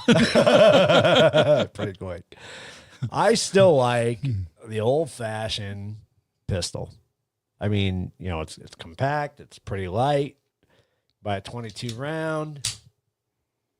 It's cheap and it does the job. And you can carry a lot of ammo and it won't weigh a whole lot of poundage. Heck yeah. You ever seen the 22 bullet? It's pretty small. And it's pretty readily available. You can carry 50 rounds right in your pocket. Pretty much. Yeah. You talk about 100 rounds of 22 versus a 9mm. 9mm equivalent size package would be 50 rounds and a 9mm. So half of your ammo. Now, if you're trying to take down a person, I don't know, 22 is kind of small. I mean, I know it does some damage. It's good for headshots. Good for headshots. Yeah. Yeah. So, but Not I still have my favorite. in retrospect. Probably not. AR-15? Yeah. That's my favorite. Oh, yeah. Oh, boy. That is what you need to defend your compound right there. Okay. That's what you need. You've Your had distance. I have. I've Yeah, had that's Shoot a easy. zombie at 100 yards, you got the advantage. A little 22 is not going to do nothing at 100 Well, not a carrot compared to that. No. No. So this is the way to go. That's the way to go. I think anyway. That's just my opinion. How many rounds will that hold in the magazine? I don't live in California, so I have a 30-round clip. What can you have in California? I think 10 rounds. Magazine, by the way, not a clip. That's going to go pretty quick. 10 Yeah, rounds. no, you go through 10 rounds. Especially if you're not a good shot. I mean, that's what you can put in a, well, if you have a. Yeah, you should have shot that, Christine. You had a chance. You had a chance. It was fun. It's fun to shoot. That was fun. Right? I had a good time. And I've learned a lot about guns since this episode, so it's called a magazine, not a clip. People would kill you for saying that. But and by the way, I want to kind of set the stage too, because we have a much bigger studio now than we had back then. We were in a little room.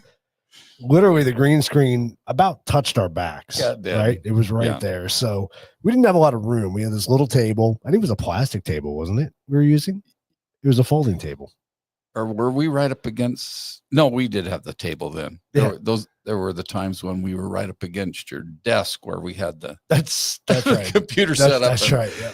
And the cameras there. Those are the early days. Oh yeah. Yeah. Claustrophobic time. We've grown a lot since then. That's for sure. So A 9mm, you can actually, well, It's what's the, 15 rounds, isn't it? yeah, because the Glock 19 will hold, Is it 15? Or I think is it's it up to, no, it'll hold more than that, won't it? What? I don't know. I don't remember now. I'd have to pull up my clip to see, because I have a 9mm rounds. Yeah. The But next hey, one in the chain. you know what? Yes. Whatever you can get your hands In on. the apocalypse, you get what you have. Yeah. So, What you have is the best thing you've got. but you have options. That's the thing. You have options. The key to a zombie apocalypse is get the head, get the brain, kill the brain.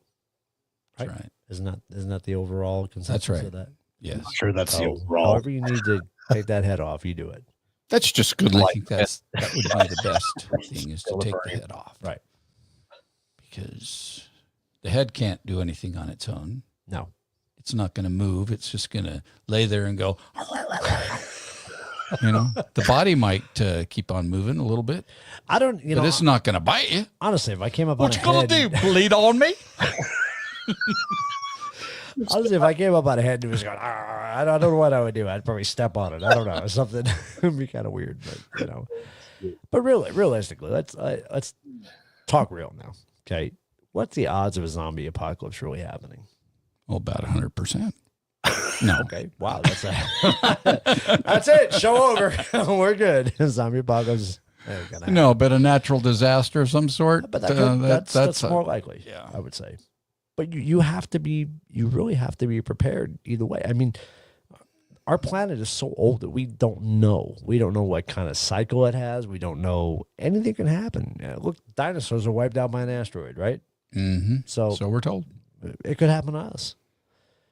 Now we have better monitoring systems now to know when something's going to bite us in the ass. But you know, Yeah, but that's only really going to protect those that are in the know. that's true. And if they don't want to, I was going to say it just takes a hemorrhoid to wipe me To out. wipe you out. tell us, then they. It's like, hey, they might not have time to tell us. Right. You know, or they can tell us and they go, well, you know, if you're not prepared, then sorry. Too bad. See you later. Yeah. So that's what it's all about, is just being prepared. But that's why I think that's why I love the prepper shows so much, because they give you great ideas, really. I mean, I think one of the episodes I watched I was fascinated by. They took like old newspaper, they'd wet it down and compact it, and they saved the old toilet paper rolls. And it looked like a toilet paper roll by the time it was done, but they would use it for kindling for fire. Great idea. It was great, and it worked really well. And I love Doomsday Preppers because in the end of the episode, they rate you on your level of preparedness, which is kind of cool. Mm-hmm. So I wish they'd bring that show back. That would be cool. I know I saw one that, you know, dig through garbage, because, you know, there's a lot of good resources in garbage. Yeah. You know, I saw one guy, he built a smokehouse out of beer bottles. Really? Just all kinds of bottles, Coke bottles, whatever. So Right. he had the the butt end of the bottle facing out. So it'd lay the bottles in, it'd mud over them, but he made a nice big pit, you know, smokehouse. I mean, all the way to the top. Right. So the heat would be contained in the bottles, but that also heat up during the day while the sun was hitting on it, Right. you know, on that part of it. And just kind of make an oven kind of a thing that could work even without fire, I guess. You know, if it stored up enough energy, enough heat. Yeah. Yeah, for sure. yeah. And it wouldn't matter since it was a dome type of shape, you know, it wouldn't matter what time or what season it was because it was always facing the sun, you know, the open bottles. Heat. So, yeah, it always get the heat. So for all you home brewers out there, keep brewing because you never know. I think Oh, yeah. I think in the That's apocalypse, beer would be a commodity. Wouldn't Very it? big commodity. Yeah. You know? Yep. Yeah. Yeah. I mean, when it comes to bartering and all that, if you had beer and any kind of alcoholic beverage, you know, it would carry a lot of weight. You would definitely have to have weapons, though. Yeah. Because people would be trying to take Oh, yeah. that from They you. definitely would. So what? All right. So I'm going to ask you, Joey. In the apocalypse, what would be your choice of beer? Well, kind of knowing what I know about bottles and versus cans, I would definitely stock up on cans. But you just talked about the advantages of having bottles, though. Well, you're going to find those in a landfill or, True. you know, Soda bottles or whatever. yeah. They're going to be around. But Good point. I think if it's for consumption, you know, Can would be the way to go. can be the way to go. Yeah. And the aluminum from the can would also come in handy for different things. Start a fire with it, probably. Yeah. Yeah. Build a Dutch oven kind of, or not a Dutch oven. What do they call it? Maybe it is a Dutch oven. Yeah. Well, Dutch oven is what they put in the Or ground. solar oven. With coals and stuff. I know there's an oven. It's a solar oven, I guess, See, With you aluminum? didn't say with it. aluminum. Okay. Yeah. So you let the sun reflect on the aluminum and, Right. you know, yeah. Make a nice cake. Yeah, I should probably do this. I want to open up an invite to all you preppers out there. Oh, yeah. We know you're out there. We would love to do. You know you like to be quiet. We want you to be vocal. We want you to come to an episode with us. We want some preppers on this show. We really want to discuss because, you know, the reality is eventually it may not be in our lifetime, but eventually something's going to happen. Something's going to, it's only a matter of time. We talked about you mentioned the Yellowstone volcano. Mm-hmm. There's all kinds of shit that could happen that could be apocalyptic to us. Yeah. So, you know, You have nothing to lose by preparing. right. You have everything to gain if something does happen. So You're going to be better than Joe Blow down the street that didn't do anything. absolutely. So, if you're a prepper and you are passionate about what you do, come on our show. We want to do a prepper episode. We do. I actually know some. Pretty bad. Not that we have a lack of content to have. But it would be so neat to tie Yeah. that in. We talked. We're now talking about zombies. We talked about UFOs last episode. I just think for the amount of stuff that can happen, I think having a prepper show would be just really good information for our audience and for us. and for us. Yeah. I want to be prepared. I want to be ready. I got the weapons. I just need to, Yeah. So you're gonna go shopping at Harbor Freight now? Yeah. I'm going to go spend my $30 I think so. and be a little more prepared than I am right now. Well, you got a knife already. You got a knife for the. Without a blade in it. Yeah. Oh, whoops. I'm not going to talk about that right now. Hey, it's for the Undead Rising. So let me tell you, you got that. He's got a blade. Oh, He's got a yeah. knife without a blade. No, yeah. You need to be prepared. You need to be ready. We do. So whether, if you don't believe in guns, that's fine. I get that. I understand that. But there's other options for you. You have your axe, which is a good weapon. Multi-tool. We like that. You have, we're reviewing here with survival knife, right? Survival knife with the little kit inside, which has all your goodies. So if you're up in the superstitions and you can't find your way out, like most people hunting for gold, you can use your compass and find your way out. And then you've got the machete, which I've never owned a machete until now, until this episode, which is kind of cool. And I got to say, it's kind of an intimidating weapon. It is. I don't know if I don't want to be pulled over on the street with it, but hey. Whoops. Hey. I was glad that's empty. I'm still working on it. It's almost empty. gone. And for the record, every episode I tend to spill a beer. Right? Yeah, he's kind of clumsy. I'm kind of clumsy when it comes to that. I get so animated. But he's more prepared. It's that nervous energy. I get really excited about our episodes, you know. So or excited energy. There you go. I need to have and we got some really good episodes coming up. We have awesome. This is going to be an awesome season. Yeah, it really is.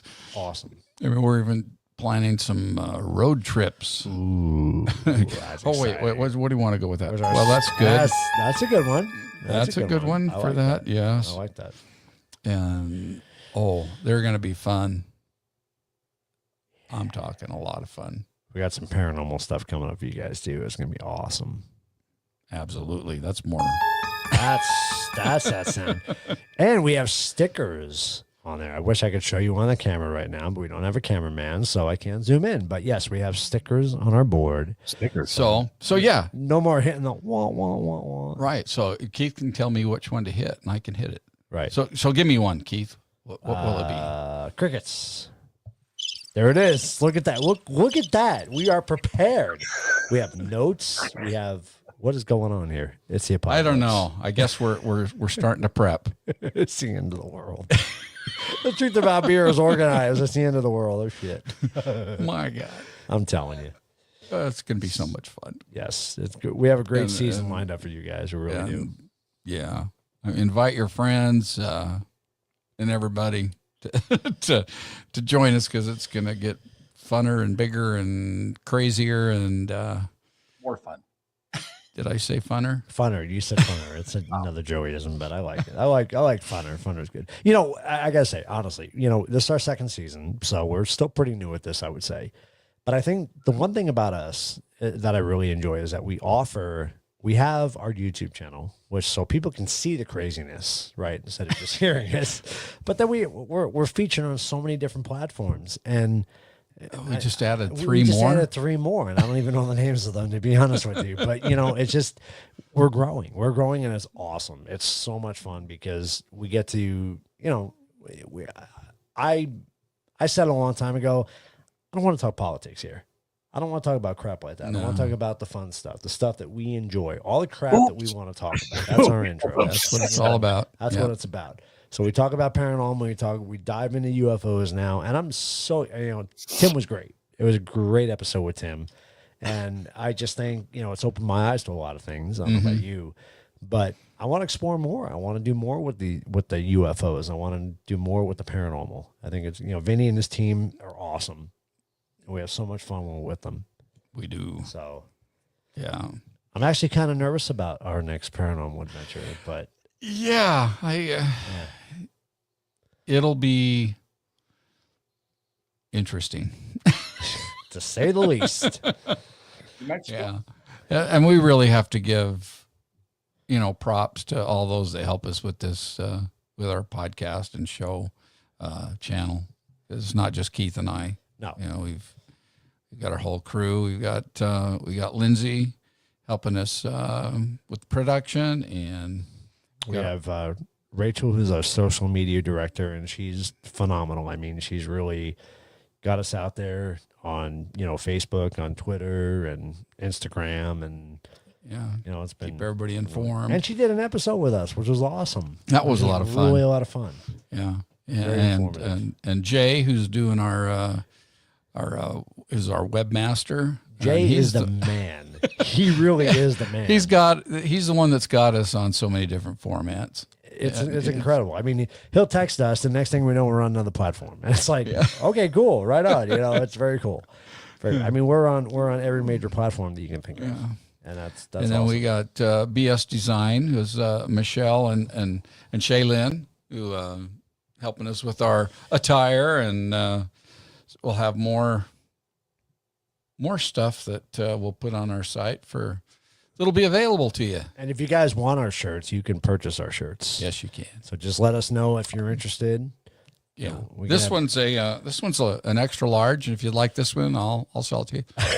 You can autograph it too. No, but real cool. We came up with the idea. We have a couples T-shirt, and I don't remember what episode that was. We kind of teased it a little bit, but we have 2 beer mugs on the back, and when you stand back to back, it looks like you're doing the cheers. Like that happens to be the one I'm wearing today. Oh, is it? I just have the. I don't remember. Do I have the first part of it or the last part? You have the chi. I have the chi. CHE. Yeah. So the other one has the ears. You need the ear. Yeah, you need the ears. You need the ears. So yeah, couples, you can walk down the street and people look at you and it'll say cheers and look like you're toasting. And you know what's funny? We laugh about the T-shirts because the T-shirts are great. It's a great advertising thing, but it really is because we've had how many people come up to us and say, "What is the truth about beer?" And we go, "Oh, here's a card. Go check us out." The funnest part is they say, "What's the truth about beer?" And they're not looking at the. I don't know if you can see it on here where it says and with the ... I mean, that's the operable part of it. Yes, that's what it's all about is the and part. So we talk about whatever we want to talk about. Absolutely, whatever we're in the mood for. This episode happens to be the truth about beer and. Undead Rising / zombies. Well, as far as we know. As far as we know, yeah. Yeah. Well, until next time, everybody. Cheers. You're kind of empty, aren't you? Yeah, I'm cheers. Down now. But with cheers anyway. To the Dead Guy Ale. Don't forget. Great beer. Check it out. We'll see you guys next time. Very tasty. Cheers. Yep. We really figured that one out. Man. Yeah, wow. I don't know how many beers we really drank in the course of those couple hours. Those bottles are huge. Yeah, the bottles we started with were big. Yeah.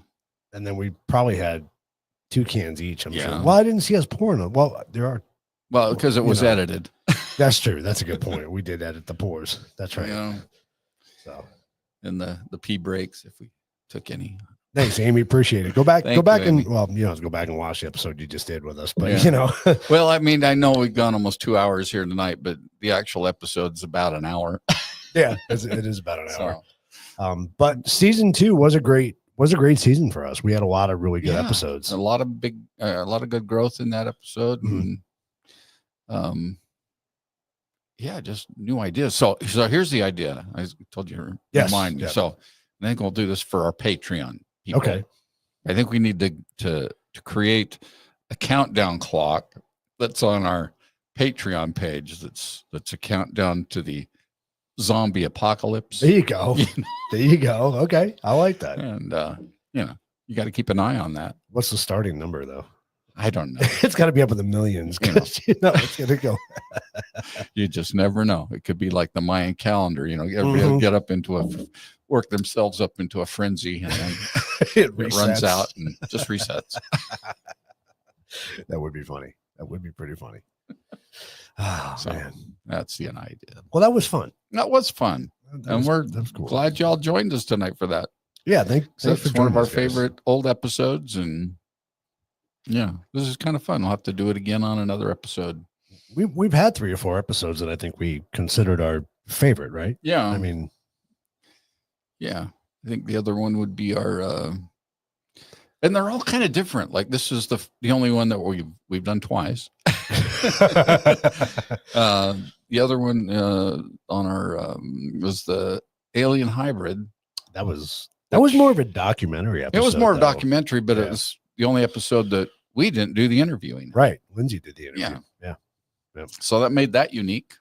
And there's so many. I know. And now you got a new season with all new episodes. So it's new stuff. It's going to be fun. I'm excited. I guarantee it. Or he does anyway. So, I guarantee it. Okay. Cool. I guarantee it's going to be fun. Yeah. We're excited. You guys excited? Don't forget, go check out our. I can't stand it. That was awesome. See, we haven't changed much in 5 years, have we? No, we're never getting out of our teenage years. No. Hey, as a matter of fact, I made a Fruity Pebbles cheesecake today, so we got to try that. We got to go down and have some cheesecake. I'm ready for that. I'm ready for that too. Yeah, and tonight's Punkle beer was really good. It was. It was delicious. Yeah, again, that was Lakewood Brewery out of Garland, Texas. I keep saying Garland, and I want to. Oh yeah, it is Garland, Texas. Garland, Texas. Yeah, you got it right. Wasn't too far from me. Don't Half-hour drive. Don't forget to go check out our Patreon account. Those of you guys on Rumble and TikTok, please go like, share, and subscribe our show. Yes, and if you're on TikTok, please hit those like or tap your screen a bunch. Tap your screen a bunch. Get us a bunch of likes on this one. We did a little video before the show. We had 2.5 thousand likes or something like that. Yeah, it was good. It was fun. A lot of it was Christine. Thank you. Her fingers probably sore right now. But yeah, thank you so much, guys. We appreciate you hanging out with us tonight. I hope everybody has a very happy Thanksgiving. Yes. And I think we're going to check in on Thanksgiving. We're going to check in on Thanksgiving, 100%. Yeah. Are we doing TikTok? On TikTok. Or Patreon. Anyway. And probably Patreon. I can't ever say that word. What is probably? I can never. Oh, probably. It's always probably Patreon. See, and I don't even have to be drunk. I just can't say. Just can't say it. Too many syllables. Right. They mess me up. Syllables? There's the syllables. Yeah. All right, guys. Well, thank you so much. And we'll be back next Tuesday. Yes, we will. I don't know what the hell we're doing, but we'll figure it out. But until then, this has been The Truth About Beer and The Undead Rising. Ooh. Happy Thanksgiving, everybody. Cheers.